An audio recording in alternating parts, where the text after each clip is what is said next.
안녕하세요. 이번에 저희가 알아볼 경영 철학은 카카오 게임즈의 경영 철학인데요. 이 영상을 시청하시는 분들 중에 아마 게임 좋아하시는 분들이 여럿 존재하리라 생각됩니다. 하지만 여러분은 평소에 즐겨 하시던 게임에 대해서는 자세히 알고 계실 수 있지만 게임 회사의 경영 철학에 대해서는 자세하게는 알지 못하실 것 같습니다. 오늘 이 영상을 통해 게임 회사에서 추구하고 있는 경영 철학을 알아가셔서 게임에 대해 색다른 관심을 가지게 되는 계기를 갖는 시간을 가지셨으면 좋겠습니다. 그럼 시작해보도록 하겠습니다. 일단 기본적으로 카카오 게임즈는 ESG 정책을 기반으로 여러 정책들을 기업에 시행하고 있는데요. ESG 정책이란 기업이 환경과 사회, 그리고 지배구조에 초점을 맞춰야 한다는 정책으로 회사의 지속가능한 발전을 위해 이러한 정책을 사용하고 있습니다. 그 정책들 중 첫 번째 내용은 바로 인권경영 선언문인데요. 사실 인권경영 선언문은 정책이라기보다는 회사에서 기본적으로 원하는 덕목으로서 보아야 하는 게 맞는 것 같습니다. 인권경영 선언문은 헌법에 명시되어 있는 인권뿐만이 아닌 더 넓은 범위에서도 직원들을 대해주려고 하고 있습니다. 이런 태도가 꾸준히 존재해야 기업이 발전할 때 직원들도 함께 발전할 수 있는 것 아닐까 하는 생각이 듭니다. 두 번째는 바로 환경정책입니다.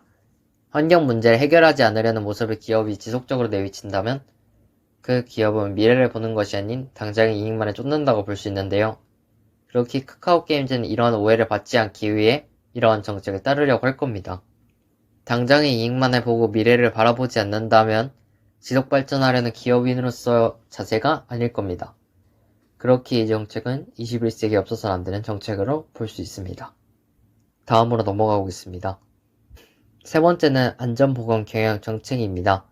직원들의 업무 환경에 관한 문제는 과거부터 꾸준히 존재해 왔는데요. 이를 해결하려는 태도를 보여주지 않는다면 당연하게도 그 어떤 누구도 회사에 입사하려고 하지 않을 것입니다. 그만큼 근무 환경은 노동에 있어서 큰 부분을 차지하고 있기에 안전보건 경영 정책은 반드시 존재해야 된다고 생각합니다. 네 번째는 공정거래 정책입니다. 공정거래 정책은 거래의 투명성과 공정성을 확보함으로써 기업의 신뢰성을 높이고 그에 따른 고객의 만족감을 증진시키려 하는 정책인데요. 고객이 만족할 수 없는 서비스만을 제공해내는 기업에서는 꾸준한 수익을 내지 못할 것입니다.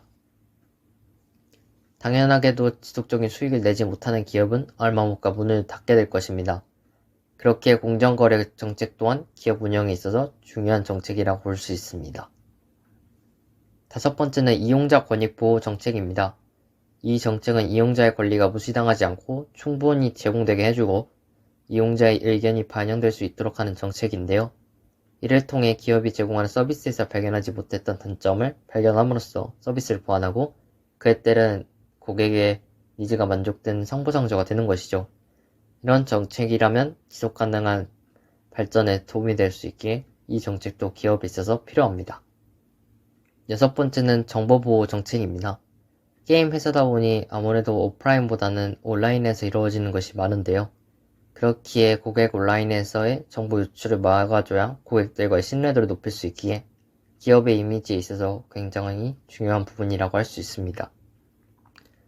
마지막으로 말씀드린 내용을 부패, 뇌물 방치 정책입니다. 역사를 돌이켜보면 어떤 곳이든 부정부패가 있으면 굉장히 손해가 대부분 뒤따르는데요.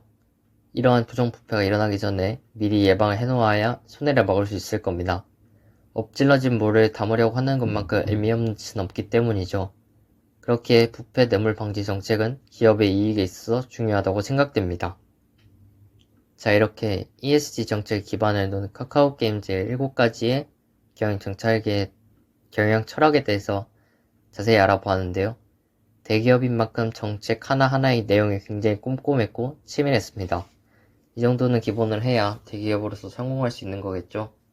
이번 기회에 부디 최대한 많은 분들이 게임에 더 많은 관심을 갖고 이에 관한 여러 이슈들에 대해서도 궁금증을 가지셔서 우리가 앞으로 게임에서 어떤 방향들을 게임에 익숙치 않은 세대들에게 제시해줘야 하는지 여러 방면으로 좀 생각해 주셨으면 좋겠습니다.